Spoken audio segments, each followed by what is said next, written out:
Patris et Filii et Spiritus Sancti.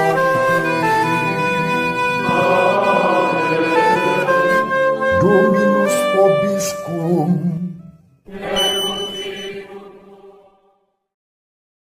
Sahabat peradaban kasih ekologis yang terkasih, selamat berjumpa dalam renungan harian bersama saya, Romo Alois Budi Purnomo PR, melalui channel ini. Semoga panjenengan selalu sehat, tetap semangat tanpa sambat, selalu bahagia, kebahagiaan yang bersumber dari Tuhan Allah kita. Mari kita awali perjumpaan kita dengan bersatu di dalam doa. Kita akan menggunakan kitab Nabi Yesaya sebagai doa kita. Padang gurun dan padang kering akan bergirang, padang belantara akan bersorak-sorai dan berbunga, seperti bunga mawar ia akan berbunga lebat. Akan bersorak-sorak, ia bersorak-sorak dan bersorak-sorai. Kemuliaan Libanon, semarak Karmel dan Saron akan diberikan kepadanya.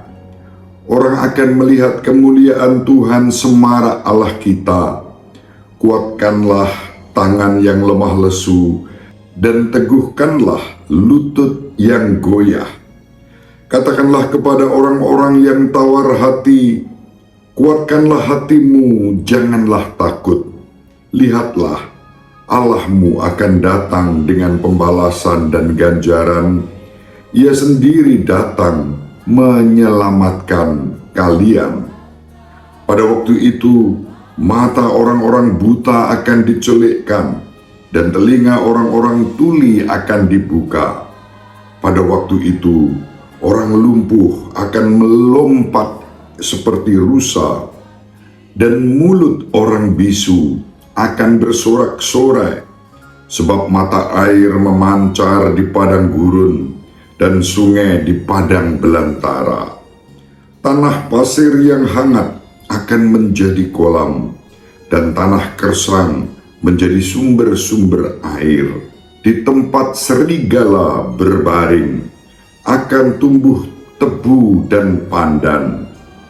Di situ akan ada jalan raya yang akan disebutkan jalan kudus. Orang yang tidak tahir tidak akan melintasinya, dan orang-orang pandir tidak akan mengembara di atasnya. Di situ tidak akan ada singa, binatang buas tidak akan menjalaninya, dan tidak akan terdapat di sana. Orang-orang yang diselamatkan akan berjalan di situ, dan orang-orang yang dibebaskan Tuhan akan pulang dan masuk ke Sion dengan bersorak-sorai. Sedang sukacita abadi meliputi mereka, kegirangan dan sukacita akan memenuhi mereka. Kedukaan dan keluh kesah akan menjauh. Kemuliaan kepada Bapa dan Putra dan Roh Kudus, seperti pada permulaan, sekarang, selalu, dan sepanjang segala abad. Amin. Sahabat peradaban kasih ekologis yang terkasih, mari kita baca Injil Lukas bab 5 ayat 17 sampai 26. Pada suatu hari ketika Yesus sedang mengajar, ada beberapa orang Farisi dan ahli Taurat duduk mendengarkannya. Mereka datang dari semua desa di Galilea dan Yudea dan dari Yerusalem. Kuasa Tuhan menyertai Yesus, sehingga ia dapat menyembuhkan orang sakit. Maka datanglah beberapa orang mengusung seorang lumpuh di atas tempat tidur. Mereka berusaha membawa dia masuk dan meletakkannya di hadapan Yesus. Tetapi karena banyaknya orang di situ, mereka tidak dapat membawa masuk. Maka mereka naik ke atap rumah dan membongkar atap itu Kemudian mereka menurunkan si lumpuh ke tengah-tengah orang banyak, tepat di depan Yesus. Ketika Yesus melihat iman mereka, berkatalah Ia, "Hai saudara, dosamu sudah diampuni." Tetapi ahli-ahli Taurat dan orang-orang Farisi berpikir dalam hati, "Siapakah orang yang menghujat Allah ini? Siapa dapat mengampuni dosa selain Allah sendiri?" Akan tetapi Yesus mengetahui pikiran mereka, lalu Ia berkata kepada mereka, "Apakah yang kalian pikirkan di dalam hati? Manakah lebih mudah mengatakan, 'Dosamu sudah diampuni,' atau mengatakan, 'Bangunlah dan berjalanlah'? Tetapi supaya kalian tahu bahwa di dunia ini Anak Manusia berkuasa mengampuni dosa." Lalu Yesus berkata kepada si lumpuh, "Aku berkata kepadamu, bangunlah, angkatlah tempat tidurmu, dan pulanglah ke rumah." Seketika itu juga bangunlah orang itu di depan mereka, lalu mengangkat tempat tidurnya dan pulang ke rumahnya sambil memuliakan Allah. Semua orang takjub lalu memuliakan Allah. Mereka amat takut dan berkata, "Hari ini kita telah menyaksikan hal-hal yang sangat menakjubkan." Demikianlah sabda Tuhan. Terpujilah Kristus. Sahabat peradaban kasih ekologis yang terkasih, sangat menarik bacaan-bacaan yang diwartakan kepada kita pada hari ini, baik dalam bacaan yang pertama maupun dalam bacaan Injil.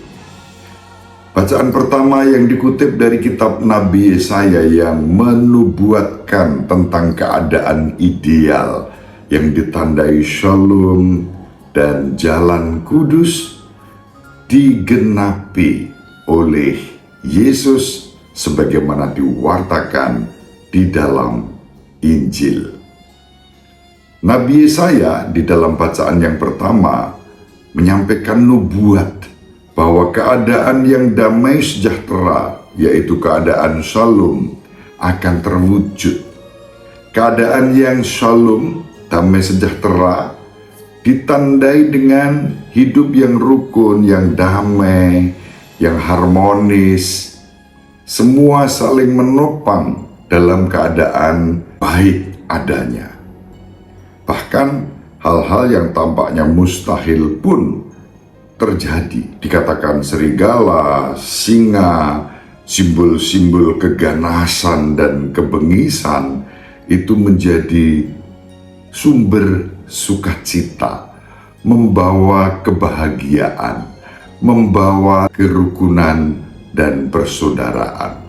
Orang-orang yang sakit disembuhkan, yang buta melihat, yang lumpuh berjalan, yang tuli mendengar, yang bisu berbicara. Gambaran ideal itu bukan hanya sebagai nubuat, tapi kemudian digenapi di dalam Injil. Sangat jelas Injil yang diwartakan kepada kita membuat suasana yang sukacita, terutama diwakili oleh orang lumpuh bersama dengan teman-temannya yang karena percaya kepada Yesus sebagai Tuhan, lalu mereka mendapatkan penghiburan. Orang lumpuh itu sembuh, teman-temannya terhibur, semua memuji dan memuliakan Tuhan. Orang menjadi takjub akan karya kasih Tuhan.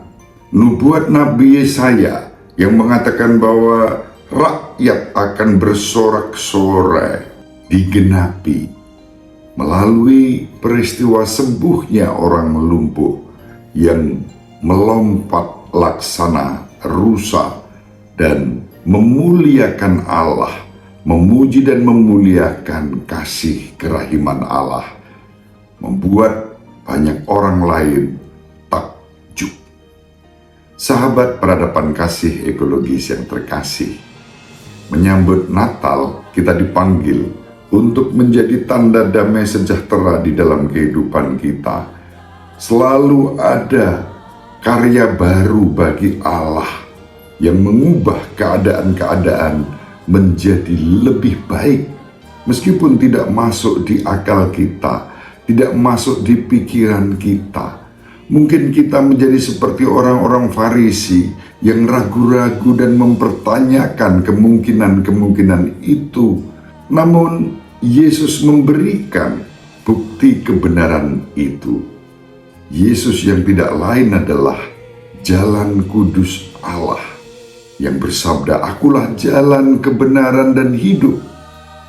Yesus menunjukkan kepada kita melalui Injil pada hari ini bahwa hal-hal yang mustahil dan tidak mungkin itu terjadi. Orang lumpuh itu bukan hanya diampuni dosanya, tetapi juga disembuhkan dari kelumpuhannya. Sahabat peradaban kasih ekologis yang terkasih, mari dalam hidup kita sehari-hari sekarang ini yang kadang-kadang ditandai dengan ketegangan karena perbedaan pilihan, karena perbedaan-perbedaan yang menyangkut aspek politik, sosial, ekonomi, dan agama, lalu muncul ketegangan-ketegangan. Disitulah kita dipanggil menjadi tanda damai sejahtera. Semoga kita dimampukan menghayati tugas perutusan tersebut.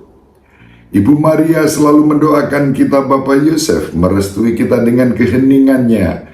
Semoga panjenengan semua sahabat peradaban kasih ekologis yang terkasih, bersama seluruh anggota keluarga dimanapun berada, dibimbing, dilindungi, dan diberkati oleh Allah yang Maha Kuasa, Bapa dan Putra dan Roh Kudus. Amin. Terima kasih, salam sehat, tetap semangat tanpa sambat, selalu bahagia, kebahagiaan yang bersumber dari Tuhan Allah kita. Salve, shalom, salam sejahtera, berkah dalam. Sahabat peradaban kasih yang terkasih, sampai jumpa pada episode berikutnya. Terima kasih atas kebersamaan kita. Salam peradaban kasih ekologis, berkah dalam.